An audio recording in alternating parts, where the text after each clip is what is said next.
So this is the very first skate of the Bauer demo shadow pads that I got to test out. I already did the video on the thigh rise test, which you should totally watch because it shows this pad, which is the Hyperlight 2 set I have, in X stiff, and compares it to the shadow in stock. And it does a pretty good comparison, I think, on terms of what stiff thigh rises do to stop pucks on. So you can see how the newest and stock Bauer pad compares to an X stiff pad like this one. Now for this video, I mentioned also in the thigh rise test that these are a size large pad. That is the size they had for the demo set. And normally I wear an XL Bauer. These are XL Bauers. I have Netcam footage of me wearing these. They fit really well for me and they work really well for me. With a large, I have to do the strapping totally different. And this was the same case with the mock pads, where I have to do that inner strap pretty tight. And then I have to do this strap down to the knee so it pulls up the pad a little bit. So I land more in the middle of the block, because if I don't, a lot of times I end up landing over the top of the block. So you're gonna see a few things in this video. One, you're gonna see me landing lower because that pad is moving up and down. And just because I wear them, the inner straps are kind of tighter, but everything else is pretty loose. They can move around a bit, and you're gonna see me all over the block, to be honest. A lot of times in the middle, sometimes at the bottom, but they're just too small for me in general. And you can see the thigh rise coverage is kind of there, but not really. It's so much better when I wear these pads and pads that I don't have to kind of strap up my leg and slide up my leg. And again, that's going to be a personal preference thing that people always have to figure out. But for me, these pads are just too small for that. There also is a small clip that I slow-mo on one of the goals where you can actually see the thigh rise, get the puck clipping the top of the thigh rise bending in. I always talk about this in the thigh rise test. If a puck hits the very tip, basically where this piece is, there's not a lot the pad is going to be able to do in terms of blocking it out when it's a hard shot. Now this shot was someone reaching and just swatting it pretty soft, and you can still see that pad bend and kind of get out of the way. And that's just the case of a softer thigh rise. There is another goal in here as well. And I actually talked to one of the guys I play with who is also a goalie. And I just talked about how these pads are too small on me. And there was a goal that went in that I know I would have stopped with these ones because I play it all the time. There's an RVH goal, or at least there's a goal where there's someone in front, passes to my glove side. I slide into the post and it goes in off of the shin on my right pad. And you can see my stick way out in front. People are gonna say, and rightfully so, your stick should be in the middle, but I don't play that way, especially when I kind of jam into posts. And one of the reasons I like straighter pads like this and stiffer pads is because I use this pad a lot to block passes out in front and also just kind of cover that. But because this pad is smaller and it's curved, so instead of coming out to, if we look at the side like here, it probably comes out to about here. And that just spot shouldn't have happened on me. I'm pretty good with knowing how pucks can kind of go in from spots. So when I play that angle in RVH, this pad should cover everything else that could hit my other pad, and it really shouldn't happen. So that went in, and that was a case of a pad just being a different size than what I'm used to. Yes, putting a stick there is the correct play, but when you get used to equipment and you buy equipment for a certain reason, you kind of know how they play. And that is a case where if I probably had my custom set, I probably would have stopped it, just to be totally honest. And people are going to get upset at me saying that, but it is just the truth, and it is what it is. And that's why I talk about equipment and how it can affect your play and how it works for different people and how people can figure it out. The skate also isn't a super fast skate. I have other skates in the summer that I also wore these pads, but this was the first time on the ice for it, and I made a couple decent saves on it. So it's always kind of fun to see that. Before we begin the video itself, this video would not have happened without the help of Just Hockey, who sent me this demo set so I could do tests on it, like that thigh rise test, do a full review on it, and as well just use them. This is one of the skates where I got to use them. So if you want to support the channel in terms of letting Just Hockey know that these videos are helpful and you want to see more of them, make sure you check the links out in the description to Just Hockey. Buy something from them, let them know you came from Hockey Reviews, be greatly appreciated. I don't get a kickback or anything, but it lets them know that them sending me stuff like this is very helpful and you want to see more of it. So it'd be greatly appreciated if you go down that route. If you want to support the channel without buying anything hockey related, you can check out the links in the description to Buy Me a Coffee and Patreon. Everything through any of those links always comes back into the channel so I can make more content and doing more videos. Y'all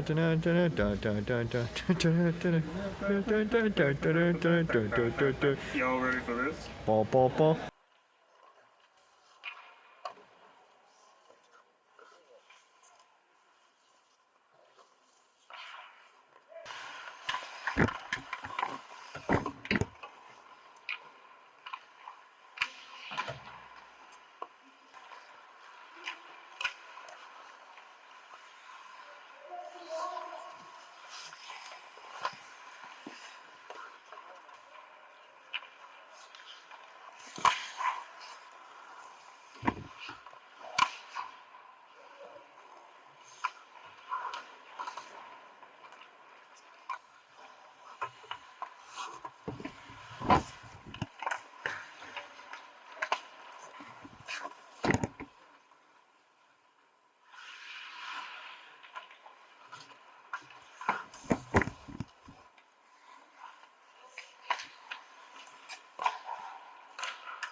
You're watching HockeyReviews.ca.